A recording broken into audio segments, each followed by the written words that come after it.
The chandeliers of Londonderry House dripped with 1,000 points of light, but for Duchess Seraphina de Courtenay, the ballroom was a cold Arctic expanse. She was the forgotten Duchess, a widow who had buried herself in the countryside for 5 long years, emerging tonight only at the insistence of her aunt. Society's whispers were a cold wind, but they froze mid-air. The music scratched to a halt. There, at the top of the grand staircase, stood her husband, the man she had personally identified and buried, the man whose death had shattered her life. It was impossible. It was Duke Alistair. 5 years is a lifetime in London society. It is long enough for a scandal to bloom, wilt, and be pressed like a poison flower in a scrapbook of gossip. For Seraphina de Courtenay, Duchess of Haverfield, it had been a 5-year sentence of self-imposed exile. Her husband, Alistair, the charming, reckless, and devastatingly handsome Duke, had died in a carriage accident on a rain-slicked country road. The official report was a tragedy. The whispers, however, were far more sinister. They spoke of ruinous gambling debts, of shadowy creditors, of a rumoured mistress in Paris. Some even whispered that the quiet, reserved Duchess, unable to bear the humiliation, had arranged it. Seraphina, then only 22, had withered under the speculation. She'd identified the body, or what was left of it, charred and broken, recognizable only by the signet ring on a mangled hand. The ring now hung on a simple gold chain, cold against her skin beneath layers of mourning grey, which she had only just been convinced to abandon. Tonight, she was in defiant, terrifying sapphire blue. "You must, Seraphina," her aunt, Lady Beatrice Ashdown, had insisted. Lady Beatrice was a woman built of iron opinions and rigid corsetry. "You are 27, not 100. You are the Duchess of Haverfield. You will not let those harpies in Mayfair turn you into a madwoman in an attic. You will attend the Duke of Londonderry's winter ball. You will hold your head high. You will live." So here she was, at Londonderry House, on Park Lane, feeling less like a living woman and more like a ghost herself. The ballroom was suffocating. The scent of heavy perfume and beeswax, the glint of diamonds on wrinkled necks, the murmur of voices, it all pressed in on her. She had endured the receiving line, the stiff nods, the eyes that lingered too long, searching for cracks in her composure. She found a small alcove, partially hidden by a potted palm, and gripped her chilled champagne flute. "Just 1 hour," she whispered to herself. 1 hour, and then I can return to Blackwood Manor. Back to my books and my dogs. Back to peace. "My dear Duchess, you look restored." The oily voice of Lord Pembroke, a man who had once been one of Alistair's chief gambling partners, slithered into her ear. She gave him a look of pure ice. "Lord Pembroke, I am surprised to see you. I had heard you were travelling." Fleeing creditors she left unsaid. Pembroke chuckled, undeterred. "One cannot stay away from London in the winter. The cold, you know. It sharpens the senses." Before she was forced to reply, a sudden electric hush fell over the ballroom. It was not a gradual quieting, but a sharp, collective intake of breath. The orchestra, mid-sweep through a waltz, faltered. Violins screeched into silence. Seraphina turned. All eyes were fixed on the grand staircase. A man stood there, poised at the top. He was not announced by the majordomo. He simply appeared. He wore immaculate evening attire, the black wool absorbing the light. He was tall, with the same broad shoulders and impossibly dark, curling hair as Alistair. He descended the first step, the light catching the sharp, aristocratic planes of his face. The same high cheekbones, the same straight nose, the same cleft in his chin. "Good God," Lord Pembroke whispered, his ruddy face pale as lard. Seraphina's champagne flute slipped from her numb fingers and shattered on the parquet floor. The man's gaze swept the room, dismissive of the staring crowd, until it found her. His eyes. They were Alistair's, a deep, piercing grey that had always seemed to hold both a laugh and a storm. He walked toward her, not with Alistair's careless, buoyant stride, but with a slow, deliberate and predatory grace. The crowd parted for him, as if he were the angel of death. He stopped a foot in front of her. The scent of him was different, not Alistair's familiar blend of brandy and sandalwood, but something colder, sharper, like winter air and iron. "Seraphina," he said. The voice was the final, devastating blow. It was Alistair's voice, the same rich timbre, the same cultured accent. Seraphina's hand flew to her throat, her fingers grasping the signet ring through the blue silk. Her heart hammered not with fear, but with a sudden, volcanic rage. How dare he? How dare this thing come here and wear her husband's face? "Who are you?" she demanded. Her voice was a low, shaking thing, but it cut through the silence. The man's lips curved in a smile that was nothing like Alistair's. It was cold, assessing, and utterly without humour. "My apologies, Duchess," he said, his voice loud enough for the entire ballroom to hear. "We have not been formally introduced. My name is Marcus Thorne, and I believe you have something that belongs to me." The silence that followed his words was absolute. It was a vacuum, waiting for the thunderclap. Seraphina did not faint. The women of her era were trained to faint at the slightest shock, but Seraphina was made of sterner stuff. The blood in her veins had turned to ice water, and with it came a chilling clarity. This was not a ghost. Ghosts did not have the sheer, physical presence of the man standing before her. Ghosts did not smell of iron. "Mr. Thorne," she replied, her voice gaining strength, "you have the advantage of me, and you are mistaken. I have nothing that could possibly belong to you." The man, Thorne, tilted his head. The movement was so painfully familiar, it felt like a knife twisting in her ribs. "I disagree, Your Grace. You hold the entire Haverfield estate, an estate built on a lie, an estate that rightfully belongs to another." A gasp rippled through the room. Lord Londonderry, their host, finally galvanized into action. He was a tall, imposing man with a formidable political career. He began to move through the crowd, his face a mask of thunder. "Sir," Lord Londonderry said, his voice booming, "you will identify yourself properly or you will be removed. This is a private home." Marcus Thorne didn't turn to face the Duke. His grey eyes remained locked on Seraphina. "My apologies, Lord Londonderry. As I said, I am Marcus Thorne. I am an associate of your guest, Lord Pembroke." All eyes swiveled to Pembroke, who looked as if he were about to be sick. I know him from a club," Pembroke stammered. He is an American investor. I had no idea, I swear." "An American," Seraphina repeated, tasting the word. It explained the slightest, almost imperceptible flatness to his vowels. "An American who happens to wear my late husband's face. A bold trick, sir." "It is no trick," Thorne said, his voice lowering, intended for her alone. "But it is, as you say, a bold move. One must be bold when one has been wronged. Seraphina, my dear, come away." Lady Beatrice had finally pushed through, her face ashen. She seized Seraphina's arm. "This man is mad.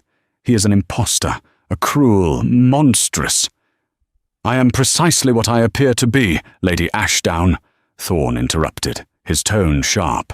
a man looking for what is his. And what is that? Serafina demanded, pulling her arm free from her aunt's grip. She would not be led away. She would not be a forgotten duchess hiding in the shadows. Not from this. Justice, he said simply. Before she could form a reply, two of Lord Londonderry's footmen, burly men hired for just such disturbances, flanked Mr. Thorne.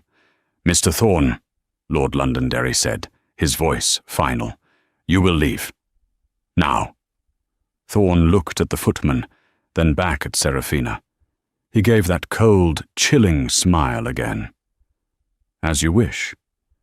But this is far from over, Duchess. He reached into his breast pocket and withdrew a simple, white calling card. He did not hand it to her, but instead placed it on the small table next to the shattered champagne glass. Then, with the entire ballroom watching, he turned on his heel and walked calmly out of the room, his footsteps echoing in the stunned silence. The moment he was gone, the room erupted. The dam of whispers broke, and a flood of speculation, outrage, and morbid excitement filled the air. Serafina stood frozen, her gaze fixed on the calling card. Marcus Thorne, the Albany, London. Lady Beatrice was fanning herself, her iron composure finally cracking. Scandalous, utterly depraved, to impersonate the dead. He should be arrested. Serafina, we are leaving. No, Serafina said. What? No. She turned to her aunt, her eyes blazing with a cold fire that had not been there an hour before. I have spent 5 years running from whispers. I will not run from this. I will not be the forgotten duchess any longer. She bent, ignoring the gasps, and picked up the calling card, her kid-gloved fingers closing around the sharp rectangle of pasteboard. She would not run. She would fight.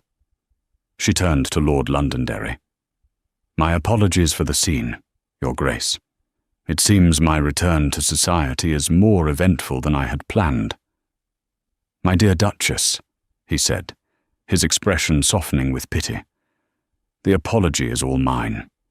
That man will never be admitted to this house again. On the contrary, Serafina said, her voice clear and carrying. I fully intend to speak with Mr. Thorne. I am going to find out exactly who he is and what game he is playing.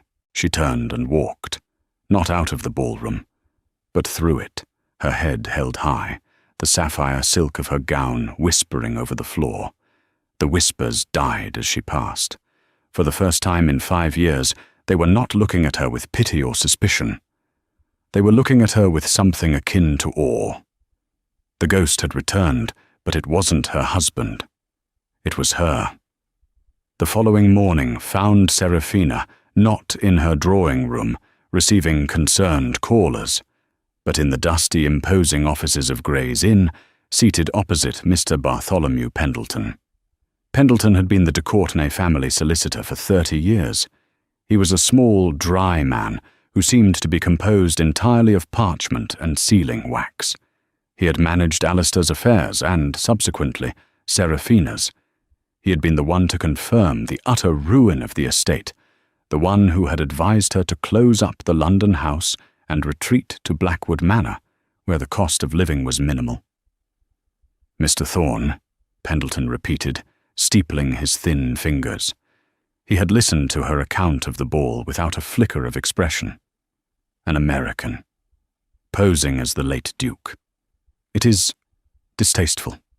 A crude attempt at extortion, no doubt. He seeks to profit from your shock, Your Grace. He was not just posing, Mr. Pendleton, Serafina insisted, leaning forward. He was identical. Not similar. Identical. Down to the way his left eyebrow quirks when he is assessing. Pendleton coughed, a dry, dusty sound. A remarkable coincidence of genetics, perhaps. These things happen. I do not believe in coincidences of this magnitude, Serafina said sharply. I want you to investigate him. Find out where he comes from, who his associates are, and what he wants. "Your Grace," Pendleton said, his tone placating, "a costly and, if I may be so bold, fruitless endeavor. To engage with him is to validate his absurd claims. He will feed on the attention. The best course of action is silence. Ignore him. He will disappear. He mentioned Lord Pembroke." At this, Pendleton's eyes did flicker. "Did he?" Pembroke introduced him as an American investor. Pembroke was one of Alistair's worst influences. Is it possible Alistair owed this Mr. Thorne money? "Impossible," Pendleton said, a fraction too quickly. "I am intimately familiar with the late Duke's debts. They were extensive, but they were all local. Gambling houses, tailors, other noblemen. There was no American investor. The estate's finances are, as you know, quite transparent." "Are they?" Serafina asked. The question hung in the air. "When Alistair died, you told me he was ruined, that Blackwood Manor itself was mortgaged to the hilt." "Correct. It was a tragedy upon a tragedy," Pendleton said, shaking his head. "And yet for 5 years I have lived comfortably. The staff has been paid. The roof has been repaired. Where has this money come from?" "Your Grace, you underestimate your own parsimony," the solicitor said with a thin smile. "By closing the London house and living with a skeleton staff, you have managed to float. The estate is not profitable, but it is surviving. Thanks to your prudence." Serafina stared at him. It didn't feel right. It had never felt right. But what choice did she have but to believe him? "Investigate Mr. Thorne, Pendleton," she ordered, her voice leaving no room for argument. "Find out who he is. That is all." Pendleton bowed his head. "As you wish, Your Grace." Serafina left the office feeling deeply unsatisfied. Pendleton's advice, to hide, to be silent, was the same advice he had given her 5 years ago. It was the advice that had turned her into the forgotten Duchess. She did not return to her townhouse. Instead, she instructed her driver to take her to a different address, one she had not visited in 5 years, the Haverfield townhome in Belgrave Square. It was a cold, imposing building, its windows shuttered, its stone facade grey with London grime. She used her old key. The air inside was frigid and smelled of dust and decay. Pendleton had advised her to sell it, but she had refused. It was the last piece of something. She went straight to Alistair's study. It was exactly as he had left it. A half-finished glass of brandy sat on the desk, now just a sticky brown ring. She opened his desk drawers. They were filled with what she expected: summonses from creditors, racing forms, invitations to parties, a few impassioned letters from ladies she refused to dignify with a name. But in the back of the bottom drawer, beneath a false bottom she hadn't known was there, she found a small, locked cash box. It was a simple thing, one she could easily pry open with a letter opener. Inside there was no cash. There was only a stack of letters, tied with a black ribbon. They were not from a mistress. The handwriting was Alistair's, but they were not addressed to anyone she knew. They were addressed to Thomas. She sank into the desk chair, the dust motes dancing in the single shaft of light from the window. She untied the ribbon. "My dearest Thomas," the first one began, dated 6 years ago. "I received your letter. I cannot express my joy that you are well, though the circumstances you describe in America sound harsh. I am sending what I can. It is not as much as I would like. Pendleton is a dragon with the ledgers." Another, a year later. "Thomas, you must not speak of coming here. It is impossible. Father's will was explicit. You know the disgrace of your birth was his obsession. He would sooner see the title burn than have you, his bastard twin, set foot in England." Serafina's breath caught. bastard twin. Alistair had a twin brother, an illegitimate one, sent away to America. She read on, her hands shaking. The letters painted a grim picture. Alistair was not just corresponding with his brother, he was conspiring with him. The last letter was dated 1 week before the accident. Thomas, it is done. The plan is in motion. The debts are too great.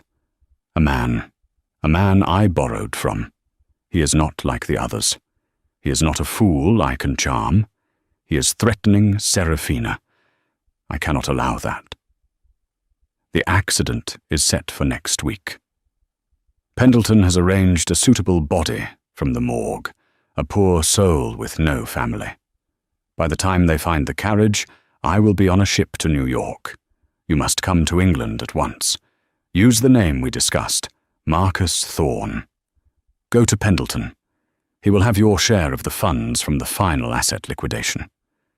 We will be free, brother. Both of us. I will see you in New York. Serafina dropped the letter. Alistair wasn't dead.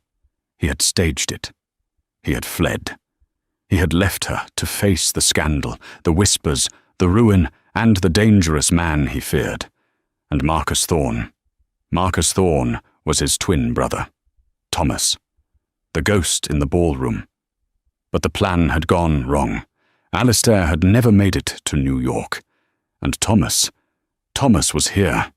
And he didn't just want money. He wanted justice. He thought she was the one who had wronged him. The air in the dusty study felt thick, unbreathable.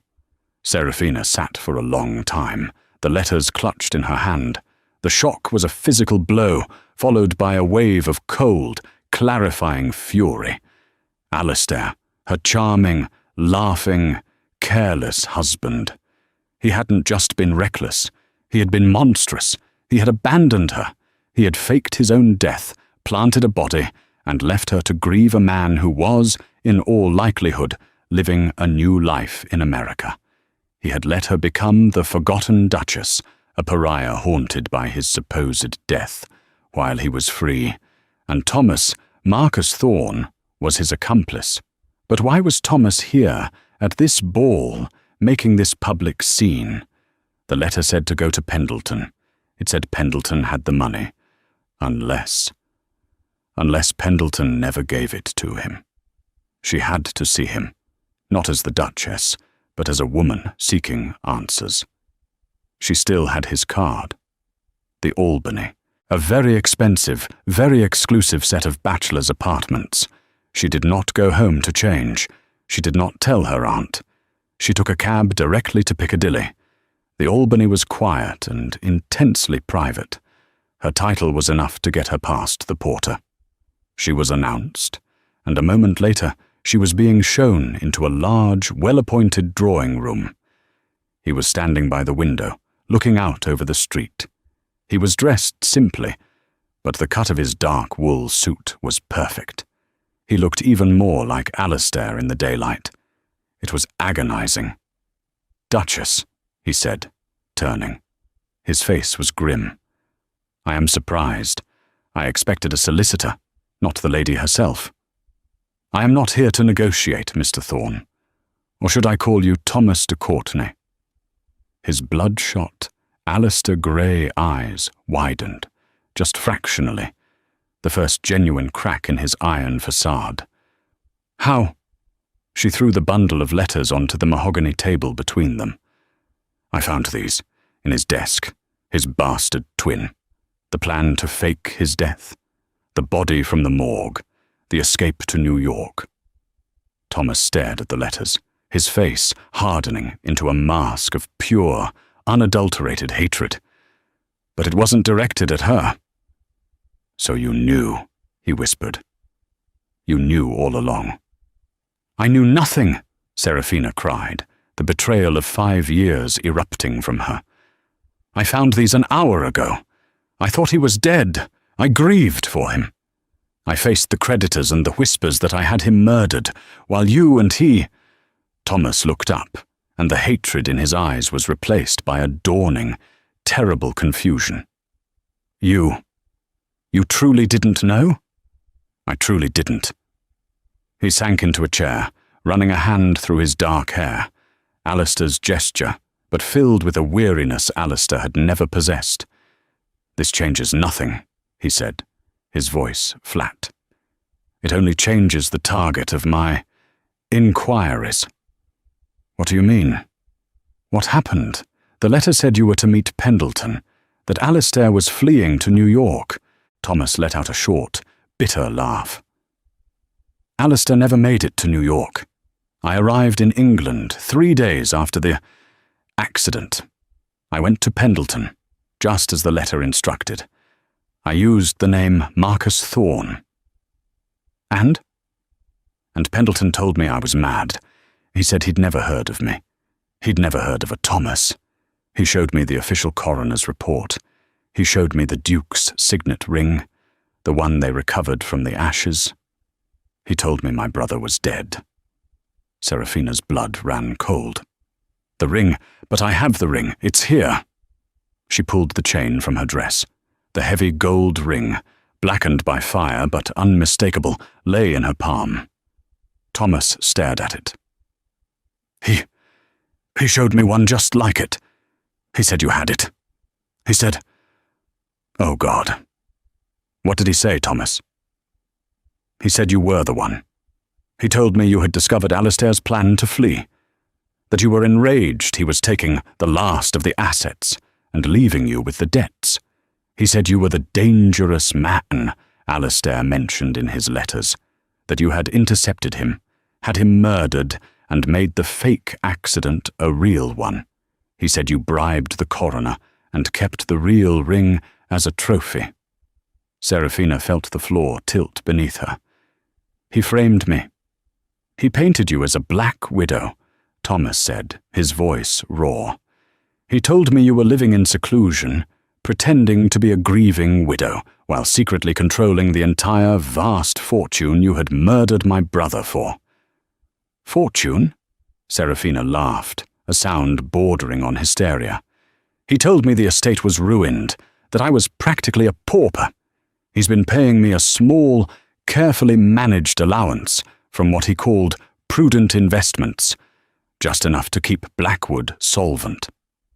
The two of them stared at each other, the ghost and the widow.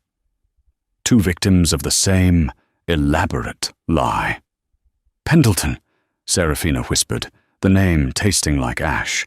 It was always Pendleton. "Alistair trusted him," Thomas said. "He wrote that Pendleton arranged the body, but he didn't. He arranged the murder. He killed Alistair," Serafina realized, "to stop him from fleeing with the assets. Then he told me the estate was ruined, so I would retreat and leave him in sole control. And he told you I was the killer, to set you on me, perhaps hoping we would destroy each other while he pulled the strings." "He has been liquidating the Haverfield estate for 5 years, Thomas said, his voice deadly. "All of it. The mines in Wales, the properties in Scotland, the London real estate. He's been feeding you scraps while he embezzles a fortune." "He is the Baron," Serafina said, quoting Alistair's letter. "The man Alistair feared. It was never an outsider. It was his own solicitor." The silence in the room was heavy, filled with the ghosts of 2 brothers and 5 stolen years. "He underestimated us," Serafina said, her voice quiet but made of steel. "He underestimated the forgotten Duchess and the bastard twin." Thomas looked at her, his grey eyes, his eyes, not Alistair's, filled with a new, burning light. "He did. And now, he's going to pay for it."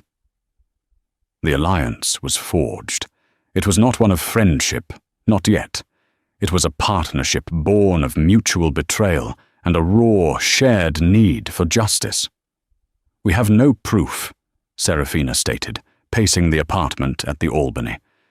"It is my word against his word, the word of a 30-year family solicitor, against the hysterical widow, and a man who bears a shocking resemblance to her late husband. We will be called mad. He will have us committed." He has proof, Thomas said. A man like Pendleton. He is meticulous. He is arrogant. He would never destroy the records of his own brilliance. He will have ledgers, a private set, detailing every transaction, every shilling he has stolen. His office at Gray's Inn, Serafina said. It's impenetrable. He has a safe. I've seen it. He keeps the more sensitive family documents there. Then we must get into his office, and into that safe. How? Serafina stopped pacing. I cannot simply ask him for the key. He's already suspicious.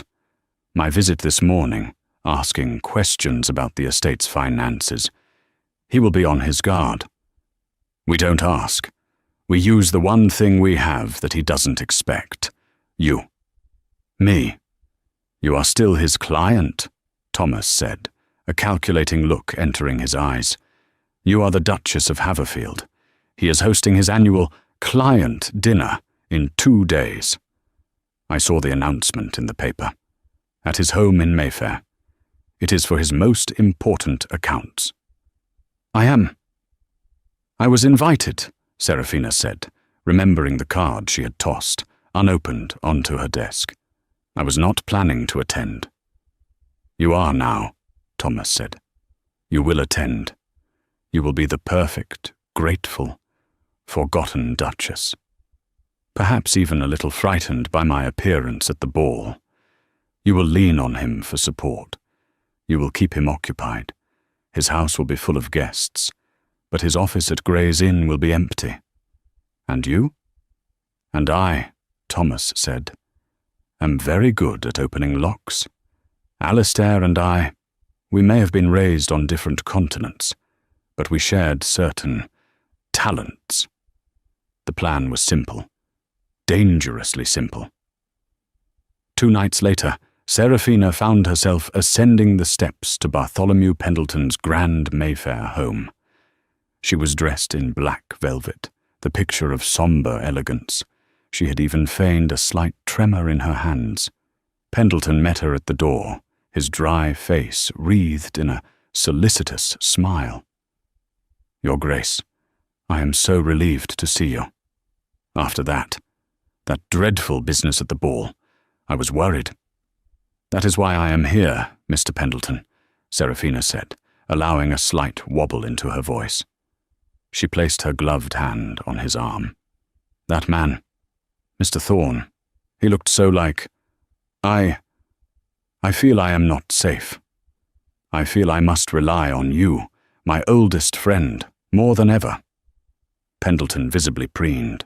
The forgotten Duchess was no threat.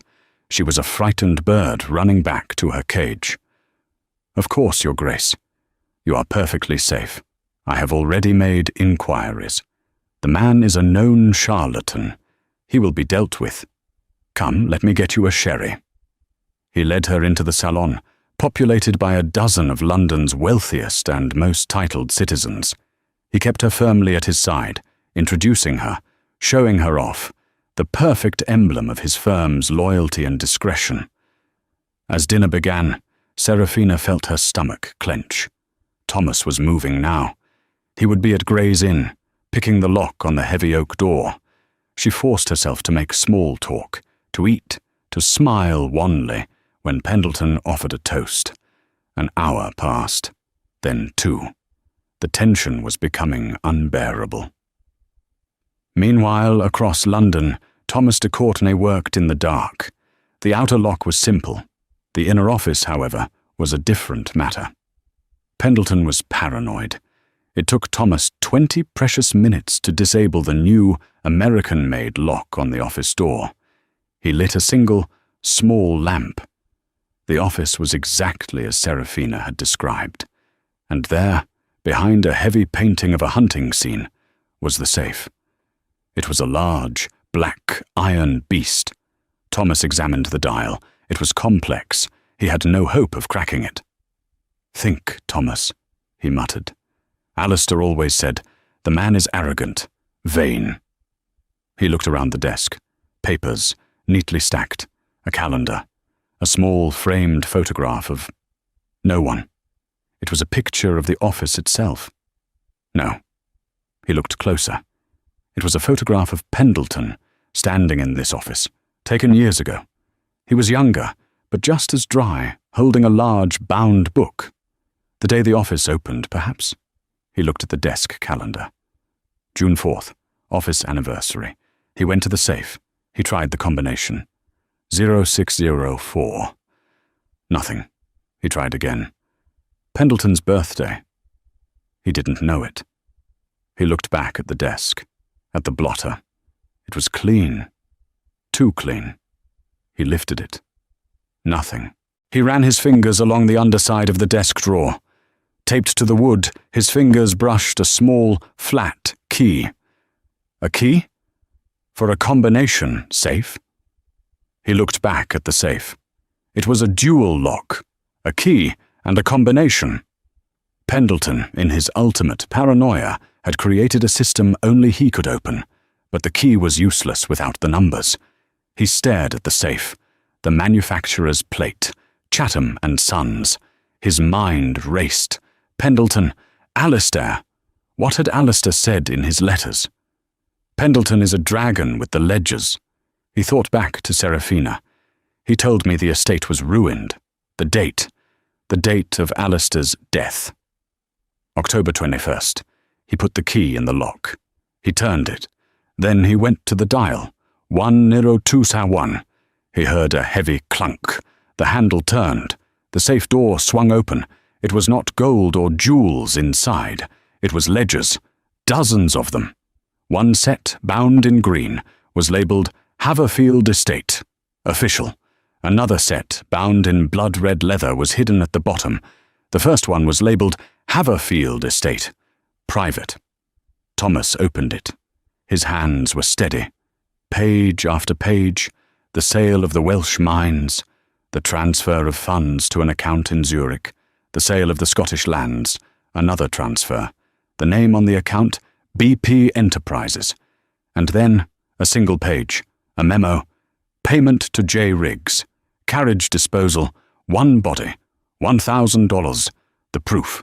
He took only the red ledger. He closed the safe, reset the lock, replaced the key, and tidied the office. He left as silently as he had come. Back in Mayfair, Serafina was nursing her third glass of untouched sherry. Her nerves were shredded. Just as the ladies were about to retire, the butler entered and whispered in Pendleton's ear. "If you will excuse me, Your Grace," Pendleton said, his smile tight. "A small matter with the staff." He walked out. He was gone for 10 minutes. When he returned, his face was the colour of old parchment. The smile was gone. He walked directly to Serafina. "Your Grace," he said, his voice a low hiss. "A word. In my study." The blood drained from Serafina's face. He knew. Something had gone wrong. Thomas had been caught. She stood, her legs trembling, but her head high. "Of course, Mr. Pendleton." She followed him out of the salon, the eyes of the other guests boring into her back. He led her down a short hall to his private study. It was a smaller, richer version of his office. He closed the door and turned the key in the lock. "What is the meaning of this, Mr. Pendleton?" Serafina demanded, forcing a note of outrage into her voice. "I have just received a message," Pendleton said, his voice shaking with a rage he could no longer conceal. "My office at Gray's Inn. It was broken into this evening." "Broken into?" Serafina feigned horror. "My goodness, were you robbed?" He was clever. He left no sign, but he was there. I have systems, silent alarms. My night watchman. He found a scuff on the floor that was not there this afternoon. And I know what he was there for. He advanced on her, his small frame vibrating with fury. "It was him, wasn't it? Your ghost, your American imposter. He was at the ball, and suddenly you appear at my office asking questions you have not asked in 5 years. You, the docile, grieving widow. And tonight you appear at my home, clinging to my arm, distracting me. It was you. You've been working with him. The mask was off. This was not the dry, kindly solicitor. This was the Baron. I don't know what you're talking about, Serafina said, backing away until she hit the cold marble of the fireplace. Don't you? He sneered. He's Thomas de Courtenay, isn't he? The bastard twin. Alistair's little secret. Oh yes, I knew all about Thomas. I read their letters. I knew everything. Alistair trusted you, Serafina whispered, the horror of it settling on her. Alistair was a fool, Pendleton spat. A charming, profligate fool. He was running the de Courtenay name into the ground. He was going to take what was left of the estate and flee to America with his bastard brother and leave me to clean up the mess. So you killed him, Serafina said. It was not a question. The admission hung in the air. Pendleton's eyes were wide, manic. He had crossed a line, and he knew it. He was weak, Pendleton hissed. He would have been caught. I simply expedited the inevitable. I staged the accident he planned. I just made sure he was in it. The body from the morgue, a pathetic story. I used a debtor of my own, a man who owed me thousands. It was tidy. And me? Serafina asked, her voice deadly quiet. You told me he was ruined. You left me with nothing. You framed me to his brother. You were happy in the countryside, he shrieked. You hated London. You hated the whispers. I gave you peace. I gave you an escape. I managed the estate as it should have been managed, by someone with vision, with strength. You mean you stole it? I earned it, he roared, seizing a heavy brass letter opener from his desk. I spent 30 years watching that family, your husband, his father, squander a fortune. I preserved it. It is mine. He lunged at her. Serafina cried out, stumbling back. The study door burst open. The lock splintered. Thomas stood in the doorway, his face a mask of cold fury. Beside him stood their host from the winter ball, the Duke of Londonderry, and two uniformed Bow Street runners. Pendleton froze, the letter opener held high. His face crumpled in disbelief. How? He whimpered. Thomas stepped into the room, the red leather-bound ledger in his hand. While you were receiving your message, Pendleton, I was delivering mine, to Lord Londonderry, in his capacity as a magistrate. Lord Londonderry looked at Pendleton with utter disgust. Bartholomew, I have just spent 10 minutes reading the most appalling confession of theft, fraud, and murder. And now, I believe I have just witnessed an attempted one. Serafina looked at Thomas. He had never intended for her to be in danger. He had used her as a distraction, yes, but he had brought the law with him as a shield. They are lying, Pendleton babbled, dropping the letter opener. It clattered on the floor. It's a fabrication. That thing, he is an imposter. The ledger, Mr. Pendleton, Thomas said, tossing it onto the desk. Your private ledger, with the Zurich account numbers, and the payment for the carriage disposal. I believe your game is over. The Bow Street runners seized Pendleton. The solicitor, the man of parchment and wax, finally dissolved. He began to sob, a high S, pathetic sound. You ruined it, he screamed at Serafina as they dragged him away. It was perfect. You were forgotten. You should have stayed forgotten. The study was silent, save for Pendleton's fading cries. Serafina was shaking, the adrenaline draining away, leaving her weak. Thomas moved to her side. He didn't touch her. He just stood there, a solid, grounding presence. It's over, Serafina, he said, his voice quiet. She looked up at him. The face was Alistair's, but the man was entirely different. Alistair had run from danger. Thomas had walked directly into it. Alistair had abandoned her. Thomas had saved her. The ghost she whispered. "He's gone," Thomas replied. "All of them are." The arrest of Bartholomew Pendleton detonated in London society with the force of a cannon. It was not merely a scandal, it was a societal earthquake. The Times and the Morning Post fell over themselves to report the lurid details. "The Pendleton affair, solicitor, murderer, baron of deceit," screamed one headline.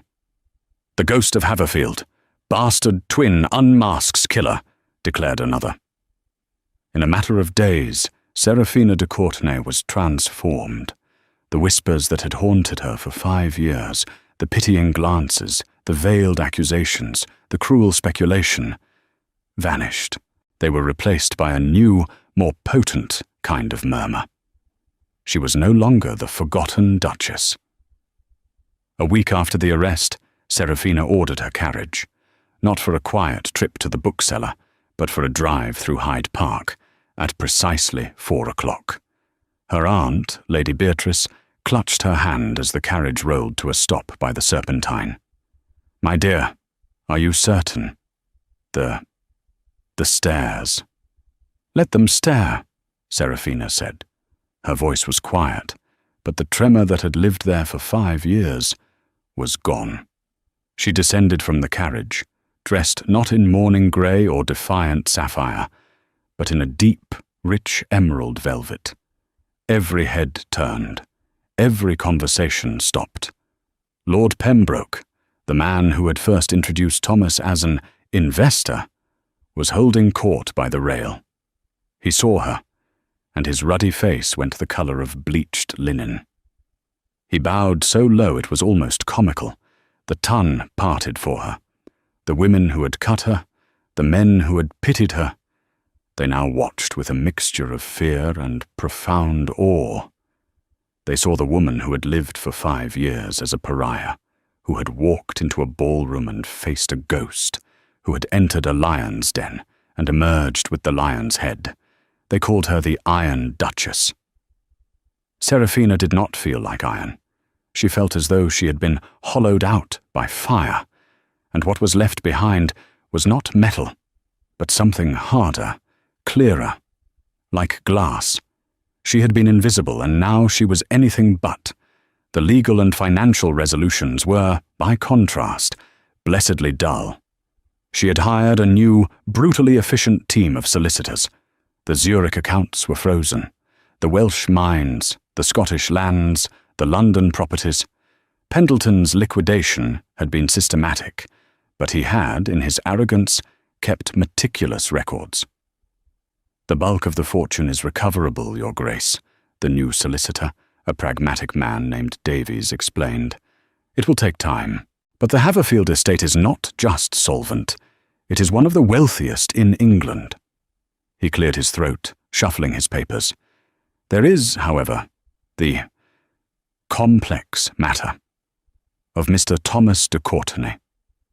"There is nothing complex about it, Mr. Davies," Serafina stated, her voice leaving no room for argument. "Mr. de Courtenay is my late husband's brother. He has been defrauded just as I have. He is to be considered a principal in this recovery." Davies blinked, surprised by her vehemence. "As you wish, Your Grace." But the true resolution could not happen in a solicitor's office. She had sent him a note. Not to the Albany, but to Haverfield House, the grand, cold townhouse in Belgrave Square, which was now a hive of activity. Dust sheets were being burned, windows were thrown open to the winter air. The scent of beeswax and lemon oil replaced the smell of decay. Thomas arrived, not as a ghost, but as a man. He stood in the grand foyer, watching as footmen carried a shrouded piece of furniture. He looked uncomfortable, his dark American-cut suit a stark contrast to the gilt and marble. "Thomas," she said. He turned. Every time she saw him it was a fresh shock. The face was Alistair's, the way the light caught his dark hair, the shape of his mouth, but the presence was entirely different. Alistair had filled a room with careless, demanding light. Thomas was a grounding force, solid and still. She led him to the study, Alistair's study. She had already had his desk removed. "The solicitors have given me the preliminary reports," she began, standing by the fireplace. "The estate is mine, legally, unequivocally. As Alistair's widow, I am his sole heir. Your status gives you no claim." Thomas nodded. His face was grim. "I expected as much. I am not here for a handout, Serafina." "I know," she said. "Which is why I find the legal position unacceptable." He looked up, his grey eyes, his eyes sharp with surprise. "Pendleton stole 5 years from me," she said, her voice low. "He stole a brother from you. He stole a name from you. I cannot repay that, but I can restore what is yours by blood." She walked to the new, simpler desk she had installed and picked up a sheaf of documents. "These are the deeds to Blackwood Manor and all the adjoining lands in Wales. They are yours." He stared at the papers, then at her. He didn't move. "Blackwood? That is your home, the place I hid," she finished. "It was my prison, Thomas, a beautiful, quiet, cold prison where I went to be forgotten. I will never live there again. But it is de Courtenay land. It needs a master, not a ghost, not a grieving widow. It needs you." He walked to the window, staring out at the London street. Alistair used to write about it. He said it was the one place he felt real. "He was a fool," Serafina said, the words sharp and sudden, surprising them both. Thomas turned. "Yes," he said quietly. "He was." He ran a hand through his hair, the gesture so like Alistair's it made her heart ache. "But he was my brother. And I will not take your home as a payment." "Then what will you take?" she demanded, frustration rising. "You are a de Courtenay. All of this. It is your birthright as much as it was his." "No, it wasn't." His voice was rough, the first crack in his iron control. "My birthright was a ship to America, and a letter branding me a bastard. Alistair's birthright was this." He gestured around the magnificent room. "I am not him, Serafina. I am not the charming aristocrat. I am the man who had to build a life from mud. I will not be your manager. I will not be your project, and I will not take your charity." "It is not charity, it is justice." "Then let's speak of justice," he said, stepping closer. "The estate is wealthy, yes, but it is broken. Its reputation is in tatters. Its assets are scattered. Its tenants are confused. You are the Iron Duchess, but you cannot run this alone. You need someone who knows how to build. Someone who knows how to fight." Her breath caught. "What are you proposing?" "Alistair ran," Thomas said, his voice dropping. "He ran from his debts, he ran from his responsibilities, and he ran from you. I am not a runner. I am proposing a partnership, not a manager. A partner. You are the name. You are the Iron Duchess. I am the American, the builder, the bastard who knows how to wring a profit from stone. We will rebuild the house of Haverfield. Together." He stood before her, not as a ghost, not as a replacement, but as himself. For the first time, Serafina truly saw him. The face was the same, but the man was Alistair's opposite. Where Alistair was weak, Thomas was strong. Where Alistair was careless, Thomas was deliberate. Where Alistair had abandoned her, Thomas had stood with her. "A partnership," she repeated, tasting the word. It felt solid, real. "The forgotten Duchess and the bastard twin," he said, a small wry smile touching his lips. It was nothing like Alistair's grin. It was weary and wise and real. London won't know what hit it. A slow, genuine smile, her first in 5 years, rose to Seraphina's face. The ghosts were finally gone. The cold, suffocating fog of the past 5 years was lifting. She extended her gloved hand, not in supplication, but as an equal.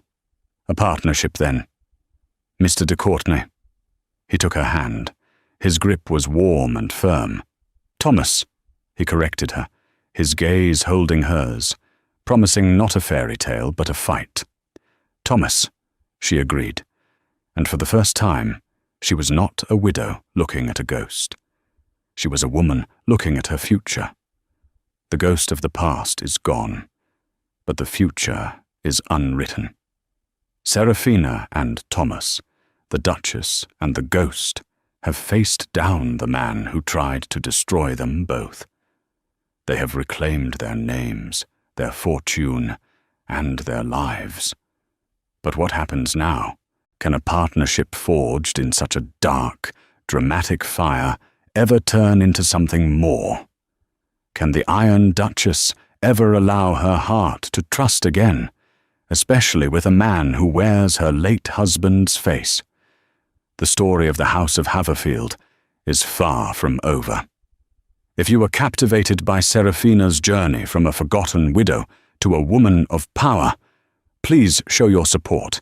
Hit that like button. Share this story with someone else who loves a dramatic twist. And most importantly, subscribe to our channel. We have so many more stories of intrigue, betrayal, and real-life drama coming your way. Don't miss a single one.